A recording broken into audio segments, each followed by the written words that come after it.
In a world where wealth and ambition reign, the seemingly perfect life of billionaire Ethan Cole unravels in the shadow of betrayal, loss, and redemption. This is a tale of love, trust, and the devastating consequences of deception, a story that reminds us that no amount of success can replace the sanctity of human connection. Join me as we explore the tragedy of Ethan Cole, Grace Cole, and Eliza Martin, a cautionary tale of desire and the fragile balance between ambition and morality. Before we begin, make sure to subscribe to our channel and turn on notifications so you won't miss stories that inspire and spark meaningful change. Now, let's dive into this unforgettable tale. Ethan Cole was a name that symbolized unbounded ambition and relentless drive. An unassuming boy from Rochester, New York, Ethan had clawed his way to the top of the business world with a potent combination of ingenuity and force of will. His earliest memories involved hustling at swap meets beside his father, who sold cheap plastic knickknacks out of the trunk of their battered Buick. Looking back on that modest life, Ethan never could have imagined that one day he would be among the wealthiest men in America, rubbing shoulders with leaders of industry and invited to speak on panels alongside the likes of Bill Gates and Warren Buffett. Yet here he was, at 39 years old, lord of a global real estate empire, commanding wealth that seemed incomprehensible to most people. One brisk December evening, Ethan and his wife, Grace Cole, glided into the glass-paneled lobby of the Wilshire Plaza Hotel in Los Angeles. The doorman tipped his hat, welcoming them to a charity gala in support of children's mental health. The Cole family's philanthropic presence had become a crucial part of their public image, as Grace often reminded him, "You've made your billions, Ethan. Now it's time to use them wisely." Standing side by side on the red carpet, their names were called out in a flurry of camera shutters. Journalists scurried around them, snapping photos. The philanthropic pair cut a dashing figure, Ethan in a custom-tailored navy suit, his platinum cufflinks glinting under the lights, and Grace in a flowing emerald gown that showed off her elegant frame. There was a time when Ethan and Grace's marriage had been built on a bedrock of genuine affection. They had met over a decade ago, when Ethan was on the cusp of his first major investment deal, and Grace was an idealistic graduate student in art history at Columbia University. Grace came from an old money family known for their refined tastes and long-standing philanthropic legacy. From the moment Ethan had first spoken to her over coffee in the Manhattan winter, he had been enchanted by her compassion, her sense of justice, and her steadfast moral compass. In those days, Ethan was not yet calloused by corporate warfare or overshadowed by the unrelenting demands of wealth. He was still full of dreams, often sneaking away from high-pressure negotiations just to spend time with Grace, discussing art and strolling through the Met. They would whisper their visions for a future built on both passion and purpose. It was a world of possibility that felt limitless and exhilarating, but marriages evolve, and not always in sync. Over the years, as Ethan's empire expanded, so did the responsibilities and stresses strapped onto his shoulders. Problems came in waves, unscrupulous associates seeking to dip into his pockets, shifting global economic headwinds, putting his real estate holdings at risk, and public expectations that he reinvest in philanthropic causes beyond what he sometimes felt comfortable giving. Through it all, Grace stayed by his side, radiating calm and moral certainty in a life swirling with complexities. He was grateful, but a part of him felt caged. There was a chasm forming. Grace was drawn to philanthropic events, academic conferences, and non-profit board meetings that bored Ethan to tears. Meanwhile, Ethan was seduced by the thrill of deals worth billions, the prestige of wealth, and the chance to rub shoulders with the world's movers and shakers. These diverging paths had become so wide that intimacy and passion between them were often overshadowed by orchestrated public appearances and carefully curated social media updates. Still, the night of the Wilshire Plaza Charity Gala was supposed to be a moment of celebration. Ethereal music from the strings ensemble floated in the air. Candle-lit centerpieces adorned round tables covered in fine linen. When the auction commenced, Ethan took the stage. He spoke about the importance of supporting vulnerable communities, referencing how he had once been among the children that these charities claimed to protect. Applause punctuated his speech. Journalists scribbled into their notepads or typed furiously into their tablets. Grace beamed with pride, though part of her wondered if Ethan's words were from the heart or from a place of social obligation. Their eyes met, and Ethan gave a reassuring smile as if to confirm his sincerity. Days later, in the hush of their Beverly Hills mansion, Ethan stared out from the floor-to-ceiling windows in his home office. The iconic sprawl of Los Angeles spread below him like a toy city, headlights painting ribbons of light across distant freeways. Minimalist white shelves lined with corporate awards, photographs of him with various presidents, and tokens from philanthropic events filled the space behind him. He sipped from a glass of single malt scotch. In moments of doubt, he liked to imagine life had played out differently. Maybe he would have found a simpler happiness. But Ethan knew he was too far gone in his own ambition to turn back now. Grace was in the middle of a phone call with her mother, who was experiencing health issues up in Napa Valley. A faint, worried conversation wafted across the hallway. Ever since Grace's father passed away, her mother, Constance Huntington, had become more frail, often needing help with daily tasks. With Grace's engagements in Los Angeles, the arrangement of having a personal nurse was inevitable. Over time, Constance had cycled through a few caregivers, none of whom had been quite the right fit. One was too inexperienced, another was kind but scattered, and a third simply couldn't handle Constance's heart condition. "Ethan," Grace said, hanging up the phone, "I need you to come to Napa with me tomorrow. Mother is meeting someone new, a nurse recommended by a friend. She could be the perfect caretaker." Ethan's mind was on a major property acquisition. He had been slated to fly to New York for negotiations. "Tomorrow?" he asked, swirling his scotch. "We can't just bring your mother to LA and meet the nurse here." Grace sighed, stepping into his office. She looked tired. The stress of juggling philanthropy, family obligations, and the demands of being a billionaire's wife all draining her. "This nurse is set on meeting your mother on her own turf, seeing her routine. The health insurance forms are also easier to handle up there.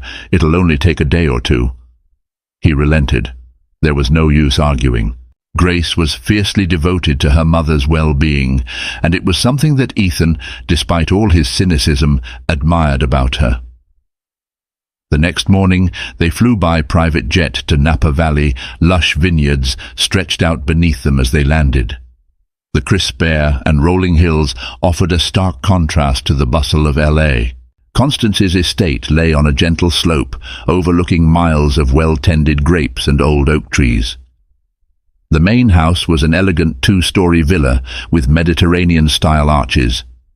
Grace's childhood had been spent weaving through these halls, climbing the trees in the orchard, and reading thick novels in the window seat that offered a perfect vantage point of the valley.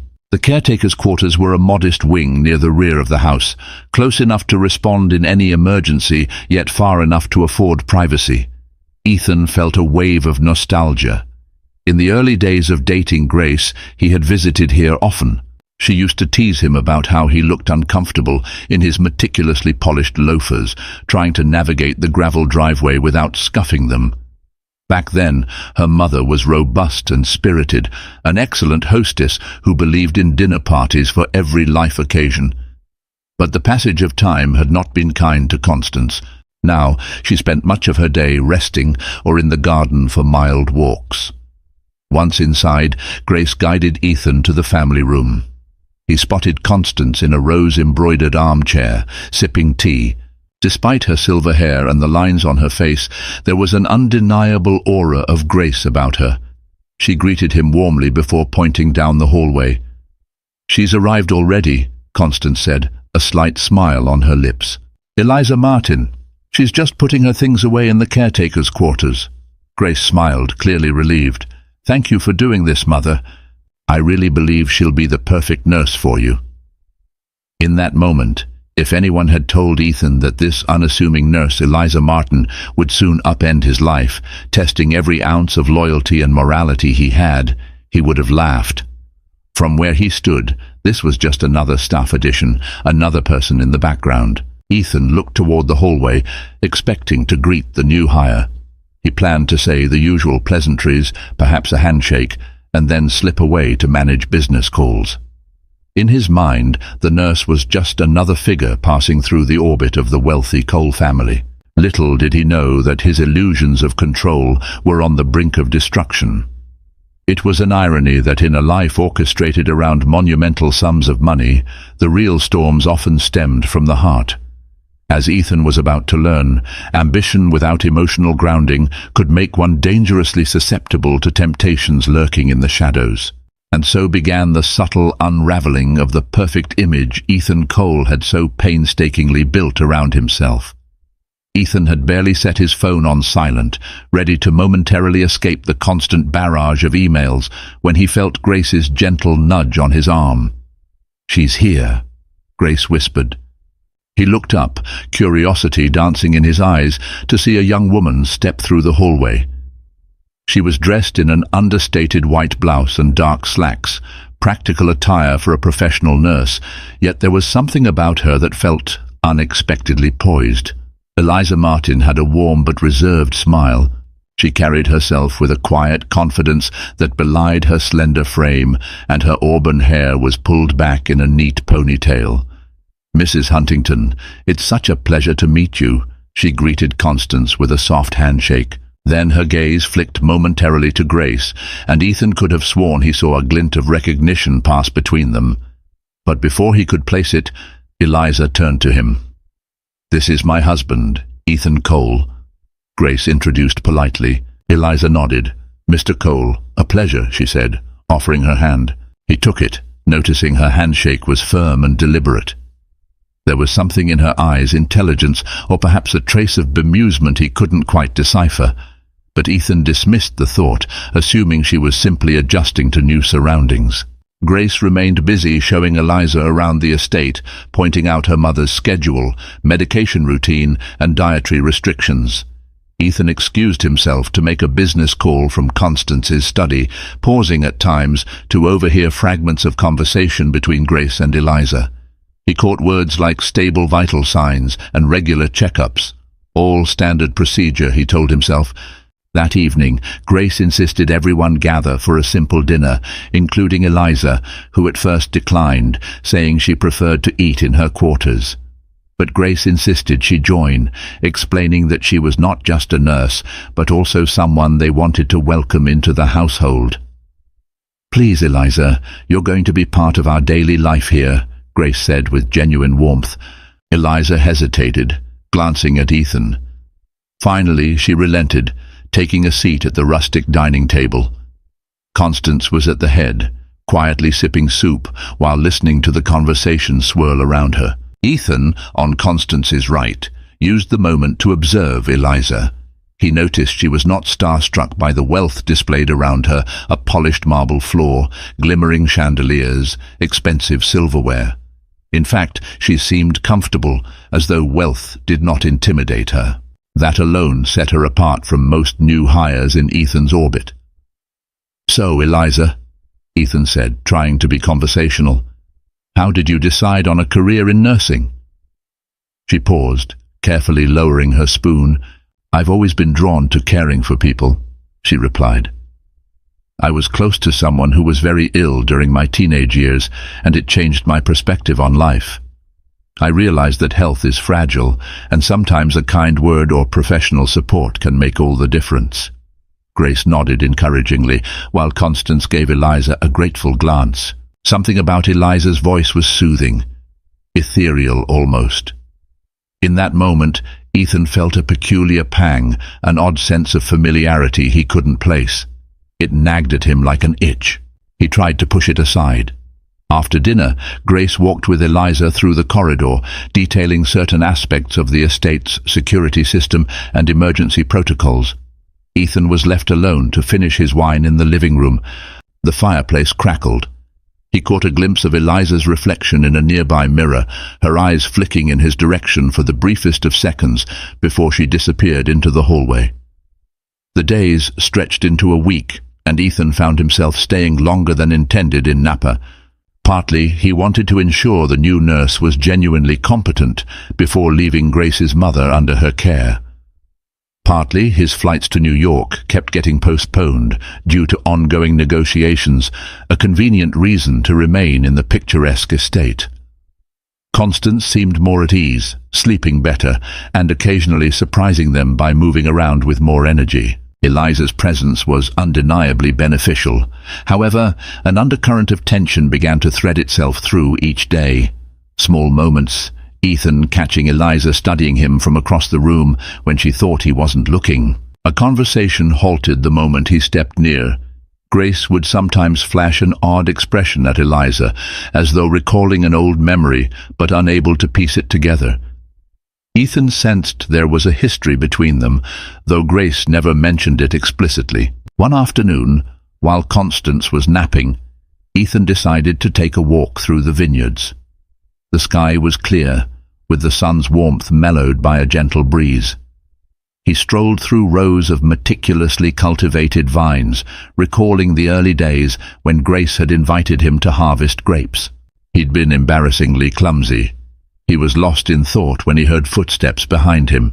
Turning, he saw Eliza, dressed casually, striding up. She must have just finished her shift, because she wore jeans and a light cardigan. "Mind if I walk with you?"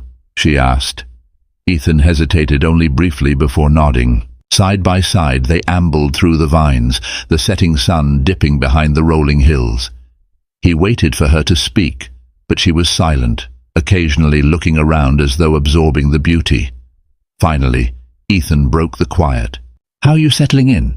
She gave a small smile. "Quite well, actually, Mrs. Huntington is a gentle soul, easy to care for once you understand her routines." He nodded. "She is. A good person. Grace is obviously relieved to have found you." Eliza's gaze fell on a cluster of grapes. Her expression was unreadable. "Yes, Grace is kind." Silence again. Wind rustled the leaves. Ethan felt that itch again, a question on the tip of his tongue. He decided to voice it. "I have a feeling you and Grace know each other. Maybe from before. Am I wrong?" Eliza froze. Only for a second, but enough for Ethan to register it. She turned her eyes to him, searching his face. "We might have crossed paths in the past," she said slowly, "but I don't think it's particularly significant." He wanted to press further. Something about her tone told him there was a story there, but before he could ask, she changed the subject, pointing out the beauty of the sky's warm orange glow. They lapsed into a more casual conversation about Napa's climate, the intricacies of caring for older patients, and Eliza's occasional volunteer work in free clinics. She had traveled widely, she said, partly for work, partly for personal reasons. "Sometimes one needs to see the world to understand oneself," she mused, looking off into the distance. The conversation felt unforced, strangely intimate in the hush of the vineyards. Ethan found himself captivated by the nuance in her words, the subtle shifts in her expression. When they finally looped back to the estate, dusk was settling, and the veranda lights flickered on like glowing beacons against the deepening sky. Grace was on the porch, a paperback novel on her lap. The moment she saw Ethan and Eliza return together, her brow furrowed slightly. "Everything all right?" she asked, with a tilt of her head. "Fine," Ethan replied, flashing a casual smile, though he could sense Grace's discomfort. "Just taking in the scenery." Eliza excused herself, walking briskly into the house. It struck Ethan that for all her poise she seemed restless, as though living with some hidden tension. He wanted to know more, but he reminded himself that it was none of his business. She was an employee, a caretaker. His curiosity was unimportant compared to her professional duties. Yet that evening, Ethan's thoughts swirled. He found it difficult to sleep. From the master bedroom's balcony, he watched the moonlight bathe the vineyards, turning them silver. Grace slept soundly, or so it seemed, but around 3 in the morning she stirred. "Ethan," she mumbled, half asleep. "It's okay," he whispered, "just can't sleep." "You should try." Her voice was thick with drowsiness. "We can't stay here forever. We head back to LA next week. I have so much to plan for the next charity event, and you have that New York deal. And Eliza will stay here with Mother." There was a note of relief in her tone. Ethan nodded absently. He was indeed heading back soon. In the quiet of the night, his mind kept returning to Eliza's guarded glances, the cryptic exchange about her possible connection to Grace. He told himself it was just idle curiosity, that once he returned to LA, he'd forget the pretty nurse and her mysteries. But life has a way of throwing curveballs when we're certain we have control. And Ethan Cole, for all his business acumen, was about to learn that some storms you can't outrun, no matter how big your private jet may be. Ethan left for New York to finalize the real estate acquisition, while Grace stayed in Napa for another week. Constance's health seemed to stabilize under Eliza's vigilant care, allowing Grace to immerse herself in philanthropic planning from a cozy study. The trip parted husband and wife once again, him in the hustle of Manhattan's skyscrapers, her in the pastoral calm of Napa. They stayed in contact through phone calls and messages, discussing the usual, business updates, her mother's progress, philanthropic details. Neither mentioned Eliza, though her unspoken presence hung in the spaces between their words. The New York deal, a prime property acquisition near Central Park, was complex. Ethan had assembled a crack team of legal experts, financiers, and real estate consultants. Countless hours were spent in negotiations, peppered with briefings in plush offices, hushed lunches in five-star restaurants. One evening, after a successful day of signing preliminary agreements, Ethan found himself alone in a lavish penthouse suite overlooking the sparkling city. He poured himself a bourbon, the ice clinking against the glass, and stared out at the skyline. The sense of accomplishment he usually felt at landing a deal this significant eluded him. Instead, he thought about Napa's vineyards, Grace's relief at her mother's improvement, and Eliza. He wondered if she was still there, walking the vineyards in the evening, gazing at the sky with that mysterious look in her eyes. Then a question snaked through his mind. "Why do you care, Ethan?" He had never let himself be distracted by an employee before. True, there had been temptations in his past models at charity events, socialites in exotic locales, but Ethan prided himself on self-control, an iron will that matched his billion-dollar empire. And yet something about Eliza unsettled him, a quiet sense of familiarity he could not shrug off. When Ethan returned to Napa a few days later, it was supposed to be a quick stop. He intended to pick up Grace, finalize a few details of Constance's new financial arrangement for in-home care, and then whisk Grace back to Los Angeles for the next wave of philanthropic galas. But as soon as he stepped into the estate's foyer, a hush enveloped him. The staff had become used to the new normal with Eliza, who had seamlessly integrated into the household routine. Constance no longer required around-the-clock monitoring, so Eliza's schedule was more flexible, giving her time for strolls, reading, and even assisting Grace with tasks. Ethan found Grace in the sunroom, flipping through a series of spreadsheets. "Welcome back, stranger," she teased, standing to kiss him on the cheek. He could sense the tension in her body, though she tried to hide it. "How'd it go in New York?" He gave her a capsule summary, concluding with, "It's basically a done deal." Grace offered a polite nod, eyes scanning his face. Then they lapsed into logistic talk. A major fundraiser was coming up in Los Angeles, and Grace would be one of the key speakers. Ethan would need to put in an appearance as well, though his schedule was tighter than ever. At dinner, Ethan noticed that Eliza did not appear. Constance explained that Eliza often preferred to eat in the caretaker's quarters now, citing the need for personal space after a day of assisting her. Grace seemed nonchalant about it. "She's working so hard. A bit of privacy is good for her," Grace said. Later that evening, after Grace retired early from a headache, Ethan wandered the halls. An inexplicable pull led him toward the caretaker's wing, an area he rarely visited. He found Eliza in a small lounge adjacent to her bedroom, reading a medical journal with her feet propped on a coffee table. She looked up in surprise when he appeared. "Mr. Cole," she said, smoothing a lock of hair behind her ear. "Is everything all right with Mrs. Huntington?" "Yes," Ethan replied, stepping in. The lounge was modest, a single couch, a lamp, a bookshelf. The place smelled faintly of lavender and antiseptic, a nurse's trademark. "She's sleeping." Eliza closed her journal. "Good. She's had a stable day, no spikes in blood pressure. I gave her a mild sedative to ensure rest." He nodded, suddenly feeling awkward.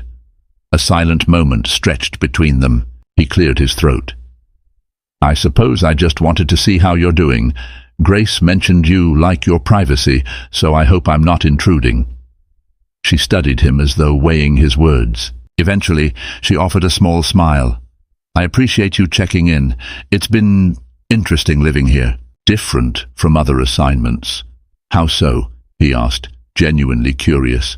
Her gaze flicked to a framed photograph on the small side table, a black and white shot of Grace as a child, presumably gifted by Constance. Eliza's voice grew quieter.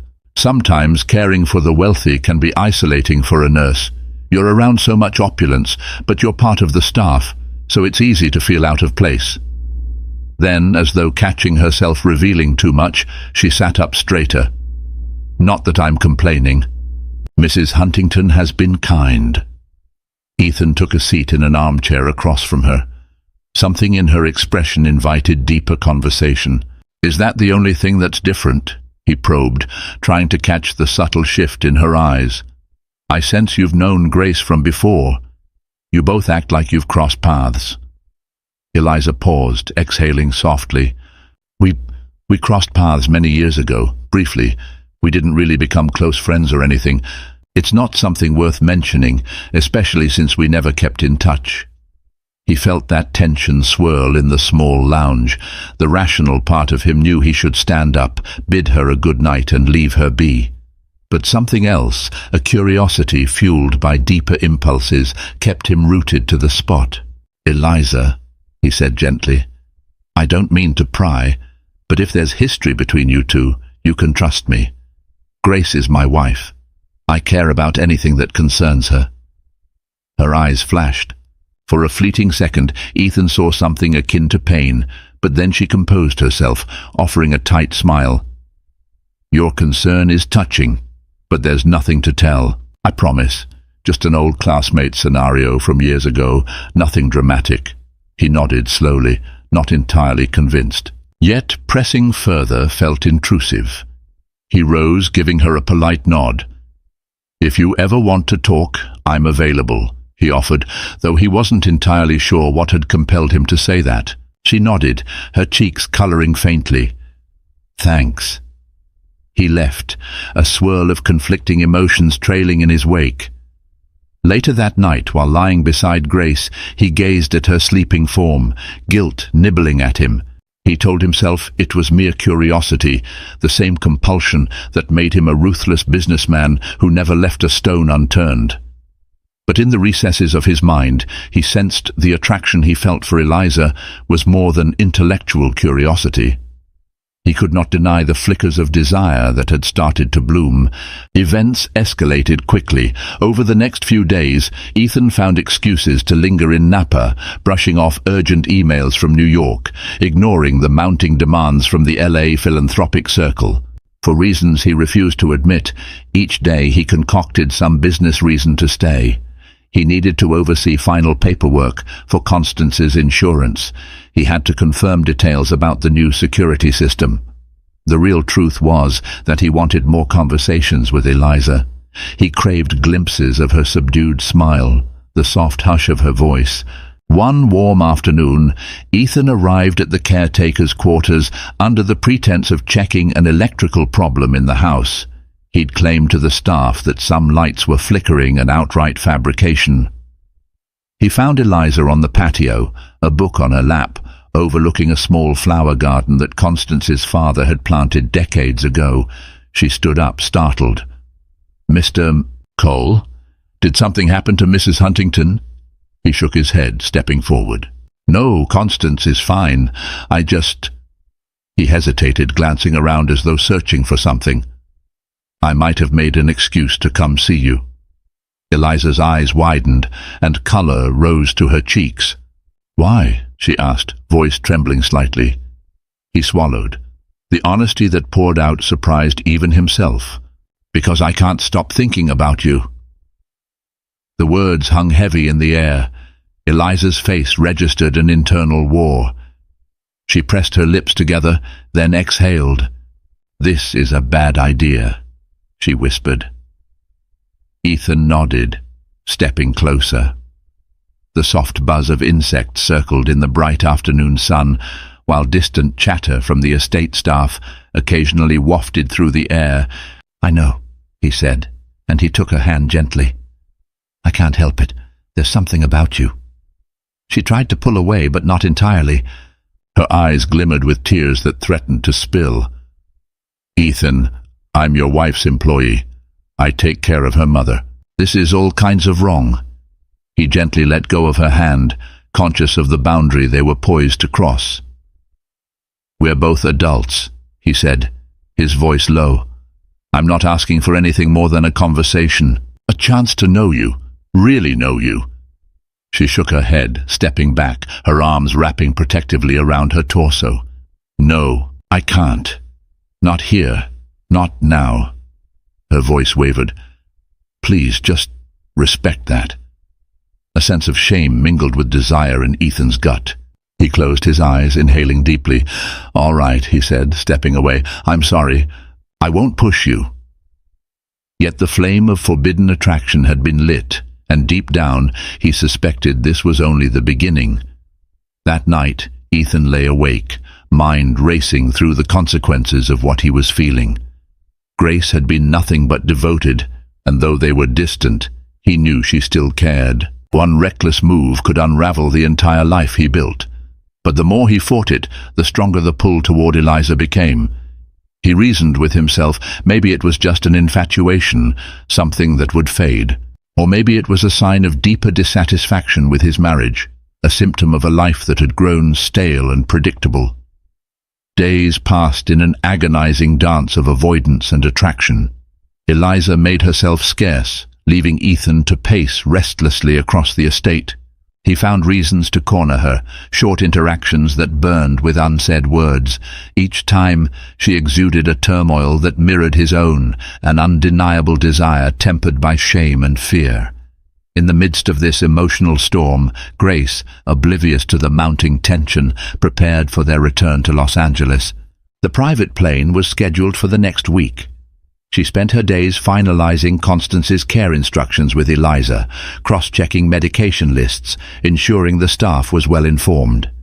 Each time Ethan witnessed them together, a pang of guilt stabbed him. Yet the guilt did nothing to quell the longing that tormented him at night. Finally, on the eve of their departure, the unthinkable happened. Late into the night, Ethan was in the hallway, returning from a phone call in the estate office. He saw a small light under Eliza's door. On a reckless impulse, he knocked softly. She opened the door, wearing a plain nightgown, her hair loose around her shoulders. The sight of her nearly stole his breath. "Ethan, what are you?" Before she could finish, he seized her in a passionate, desperate kiss. For a moment, she froze, then responded with equal hunger. It was like a dam bursting. Weeks of suppressed desire flooded them. She tugged him into the room, and the door clicked shut behind them. In that rush, the weight of moral considerations, marital vows, professional boundaries, all were drowned out by a pulsing tide of lust and loneliness. For a few hours, they escaped into each other, clinging as though each touch could fill the voids in their hearts. In the aftermath, as dawn lightened the sky, guilt seeped in. They lay tangled in the sheets, and Eliza stared at the ceiling, tears sliding silently down her cheeks. "What have we done?" she whispered. Ethan closed his eyes, his heart pounding. He had never felt so alive and so ashamed simultaneously. Leaning on an elbow, he tried to brush away her tears, but she turned her face away as though repulsed by her own choices. "I shouldn't have," she began, voice breaking. He held her gently. "We both did this. Let's figure it out." But deep down, he felt the first rumblings of dread, because there was no easy way to figure out betraying one's spouse or crossing professional ethics, and something told him Eliza's past connection to Grace was more profound than she let on. In that hollow, exhausted silence, the hush of mourning enveloped them. Outside, the estate was waking up, staff preparing breakfast, birds beginning their dawn chorus. Inside, two people lay in bed, bound by something illicit and irreversible. Neither of them knew it yet, but the tragedy they were setting in motion would soon engulf more than their reputations and consciences. It would shatter lives in ways they couldn't imagine. Grace and Ethan returned to Los Angeles as planned, leaving Eliza in charge of Constance's care. It was an arrangement that had been set up weeks in advance, ensuring Constance's well-being in the presence of a trusted nurse. But the tension from that night lingered like a dark cloud on the horizon. Ethan had parted from Eliza at dawn, with one last anguished glance. Eliza's whispered plea had followed him onto the plane. "Don't contact me. I need space. This can't happen again." Back in their Beverly Hills mansion, Ethan tried to slip into the rhythms of his high-profile life. He attended philanthropic meetings alongside Grace, gave interviews about his successful New York acquisition, and resumed negotiations for other deals. But he was haunted by the memory of Eliza, the softness of her skin, the vulnerability in her eyes when she whispered his name in the dark. He couldn't concentrate for more than a few hours without replaying that night in his mind. Grace, for her part, noticed the strain in his demeanor. She assumed it was business stress. One evening, after a charity event, she cornered him in their spacious bedroom. "Ethan, you're distant, even more than usual. Is everything all right?" she asked, concern coloring her voice. He couldn't meet her gaze.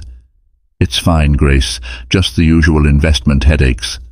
He forced a small smile, leaning in to kiss her cheek. She stiffened slightly, as though sensing his evasiveness. Time moved forward with excruciating slowness. Ethan heard only through Grace's updates that Constance was stable, thanks to Eliza's care. He avoided calling Eliza outright. Part of him respected her request for space. Another part feared what might be said if they did speak. Yet the longing gnawed at him. 2 weeks later, fate intervened in the form of an unexpected phone call. It was Constance's estate manager, sounding urgent. "Mr. Cole, there's been an incident at the Napa house." Ethan's heart hammered. "Is Constance okay?" "Yes, she's fine, but Ms. Martin was attacked while driving in town last night. She's stable now, but in the hospital with a concussion." The word sent a shockwave through Ethan. He forced himself to remain composed while extracting details. The caretaker's Toyota had been sideswiped by a drunk driver. Eliza was thrown against the steering wheel, sustaining injuries that required a hospital stay. Once the phone call ended, Ethan found himself breathless, consumed by a fierce need to see her. Grace's reaction was immediate. "I'm going to Napa to be with Mother and see if Eliza needs anything. She must be terrified," she said, summoning the staff to pack her bags. Ethan's stomach twisted. He wanted to be there, but he worried about the tension of seeing Eliza. "I'll come with you," he offered, trying to sound casual. They flew to Napa that very night. On arrival, Grace insisted on going straight to the hospital, where they found Eliza in a private room, her head bandaged, her face sporting a dark bruise along her cheek. Constance had insisted on covering all medical expenses. Upon seeing Grace and Ethan, Eliza's expression wavered between relief and anxiety. She managed a small, polite smile for Grace's sake. "Oh, Eliza," Grace murmured, approaching her bedside. "I'm so sorry this happened. Are you in much pain?" Eliza winced slightly. "It's manageable thanks to the meds. The doctor says I should be okay in a week or so, just need rest." She then glanced at Ethan, her eyes flashing with unspoken tension. "Mr. Cole." He cleared his throat, forcing a smile. "Good to see you're conscious. That's a relief." An uncomfortable silence threatened to take hold, but Grace kept talking, offering to arrange for in-home therapy at Constance's estate. The hospital staff gave a rundown of the injuries: a moderate concussion, some bruised ribs, minor lacerations. "She's lucky," the nurse concluded. "It could have been much worse." Afterward, Grace stepped outside to speak with the doctors. Ethan stayed behind, drawn irresistibly to Eliza's side. She reached for his hand, her grip trembling. "I'm sorry," she whispered, her eyes brimming with tears. He leaned closer. "Why are you apologizing? You got hurt." She swallowed hard. "I tried to keep distance, but there's so much I need to tell you." Her voice faltered. "And I'm terrified." His mind raced. He squeezed her hand gently. "You can tell me anything." Before she could respond, Grace re-entered the room, voice brimming with relief. "They say you can be discharged tomorrow, and we'll have a live-in therapist to help you recover at the estate. I want you to focus on getting better." Eliza nodded, her gaze lingering on Ethan, pregnant with secrets unspoken. The next day saw Eliza settled back into the caretaker's quarters, albeit wearing bandages and leaning on a cane for support. Constance insisted she not resume duties immediately, urging her to recover fully. Grace spent hours fussing over her mother and Eliza, ensuring the correct medication was administered, the living space was comfortable, and that no detail was overlooked. Ethan helped in small ways, arranging for top-tier doctors to make house calls, setting up a short-term disability plan. But truly, he was counting the moments until he could be alone with Eliza. That chance arrived on a crisp afternoon, when Grace drove Constance to a follow-up appointment in the next town. The staff was sparse, mostly in other parts of the estate. Ethan found Eliza resting in a lounge chair in the sunroom, gazing at the vineyards through large windows. He approached her cautiously. "How are you feeling?" She grimaced, shifting slightly. "Sore, but better." He sat near her, the sunlight glinting off his watch. "You said you had something to tell me." She bit her lip. "Yes." A trembling breath.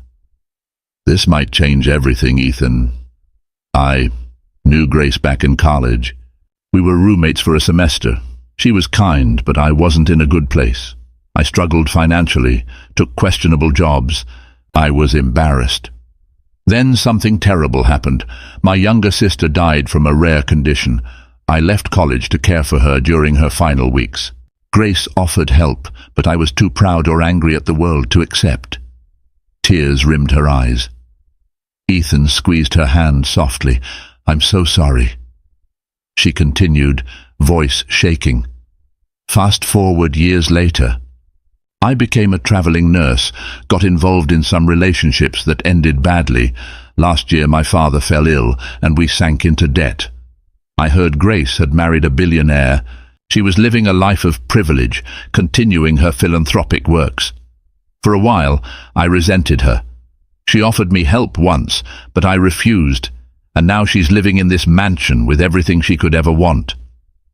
Ethan's heart pounded. He wanted to console her, to say that Grace's wealth didn't define her compassion, but Eliza pressed on.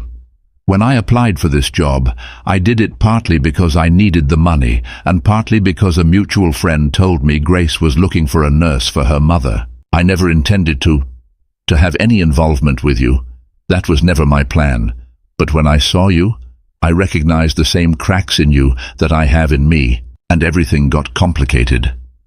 Silence fell, filled only by the hum of a distant air conditioner. Ethan finally found his voice.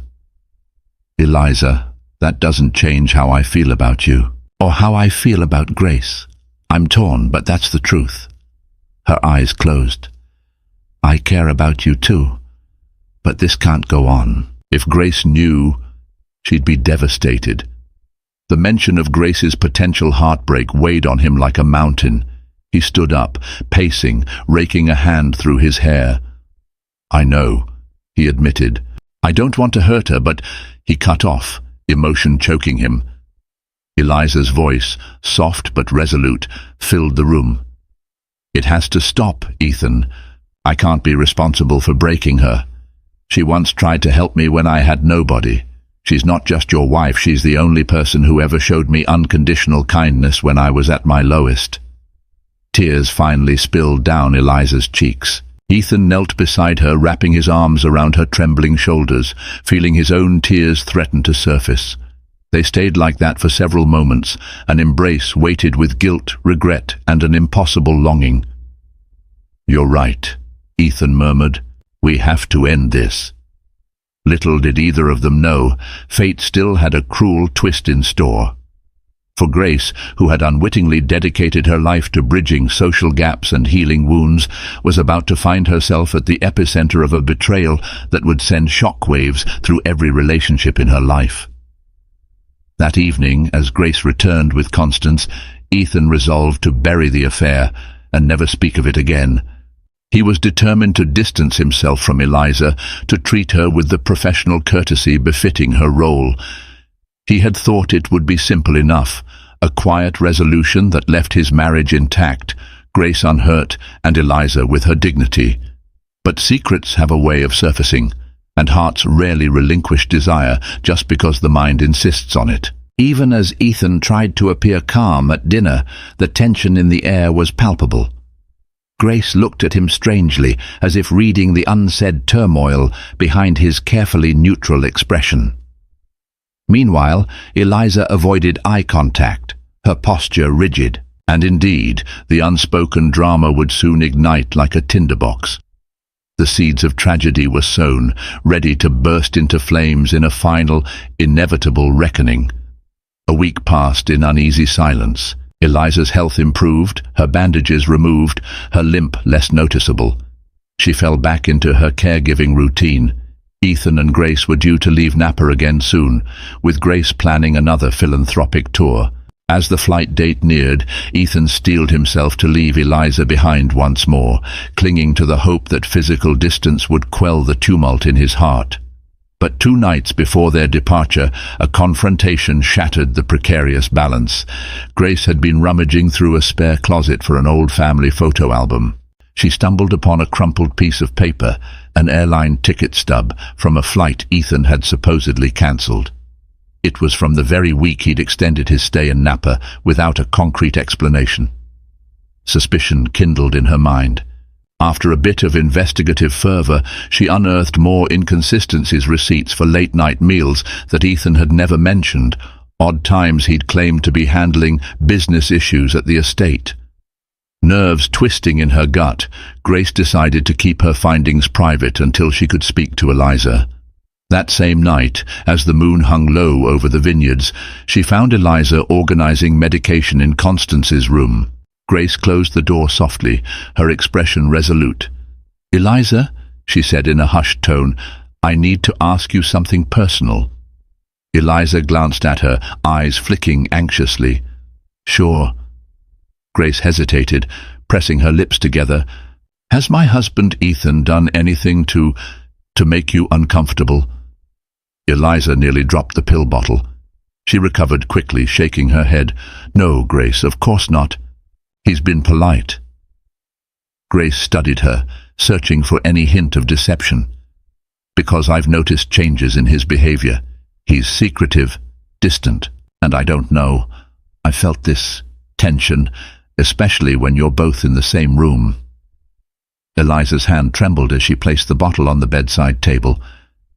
"Grace, you're imagining things," she said softly, her gaze fixed on the floor. "Ethan is your husband. He loves you." But even as she said the words, her voice wavered. Grace's eyes filled with tears. "Eliza, I'm not a fool. I've known you for longer than you think. You were always independent, strong-willed, but secrets breed havoc. Please, if something is going on, I need the truth." Eliza's resolve crumbled. She sank onto the edge of the bed, unable to meet Grace's eyes. There, under the dim lamp illuminating Constance's peaceful slumber, Eliza sobbed quietly, each tear unraveling her composure. Moments later, Grace wrapped her arms around Eliza, tears also streaming down her cheeks. Neither spoke a word, but in that heartbreak-laden silence, the truth was laid bare. A quiet, anguished confession followed, how the affair had begun as an emotional spark, a longing unacknowledged, how one night in the caretaker's quarters had sealed their fates. Grace's face contorted with hurt, betrayal, and a wave of heartbreak that stole her breath. She pulled away, staggering to her feet. "How could you?" she whispered, voice cracking. "You, my friend, my mother's nurse, and Ethan, my husband." Eliza could only cry, her body shaking with grief. Grace stormed out, her fury colliding with devastation. She found Ethan pacing in the hallway. He had overheard raised voices and rushed from his study. Seeing Grace's tear-streaked face, he froze. "Grace, what's wrong?" he asked shakily. She glared at him, eyes flashing with anger so intense it bordered on hatred.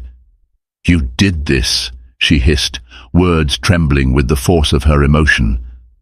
Then she sank to her knees on the hallway carpet, sobbing uncontrollably. Ethan rushed to her, but she shoved him away. "Don't touch me," she screamed. "You betrayed me, Ethan. You and Eliza. How dare you?" Confusion flickered in his eyes, then realization struck like a blow. He stood, pale as a ghost, hands shaking. "Grace, She scrambled to her feet, stepping back as though he were a venomous snake. "How long?" she demanded. "How long have you been sleeping with her?" He opened and closed his mouth, words failing him. Eventually he managed a strangled reply. "It was a mistake. It happened once. We ended it. Grace, I never wanted to hurt you. I love you."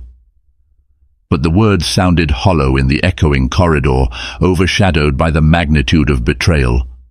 In the adjacent room, Eliza sobbed softly, guilt swallowing her whole. Constance, awakened by the shouting, called out in confusion. Grace marched out to the driveway, fumbling for her car keys. Ethan followed, pleading, but she roared the engine of her SUV and peeled away from the estate with a screech of tires. Panic soared in Ethan's chest. He rushed back inside, frantically ordering the staff to look after Constance, and jumped into another vehicle to chase Grace. But by then, she was gone, speeding down the rural roads, tears blurring her vision. The meltdown spiraled toward disaster. In her distraught state, Grace drove recklessly. She took a sharp turn too quickly, the SUV fishtailing on loose gravel. The last thing Grace saw was the crooked silhouette of a tree looming in her headlights. The crash thundered through the quiet night, metal screeching, glass shattering, a final scream snuffed out in an instant. When Ethan arrived on the scene, sirens blared and ambulance lights splashed red and blue across the twisted wreckage. He sprinted to the wreck, ignoring the paramedics' attempts to hold him back. The sight that greeted him seared into his mind forever. Grace pinned against the steering wheel, unconscious, blood matting her hair. Lifeless eyes stared at him, as if condemning him with her final breath. For a brief, desperate moment, Ethan believed the paramedics could save her. He tried to scream her name, but no sound came. The EMT shook his head solemnly. Grace Cole was gone. In the weeks that followed, a funeral shrouded in black took place at the elegant family chapel in Napa.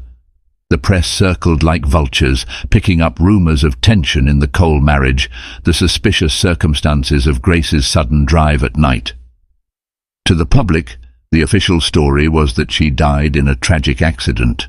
Only a few close staff knew the broader truth that heartbreak and betrayal paved the road to her death. Eliza, consumed by grief and guilt, resigned from her position the day after Grace's passing. She left a handwritten letter for Ethan. "I am sorry. This is all my fault. I'm leaving California for good. I hope you can find peace someday." Ethan never saw her again. As for Ethan Cole, he was left with an empire of wealth that felt meaningless, without Grace at his side. In press interviews, he looked gaunt and hollow-eyed.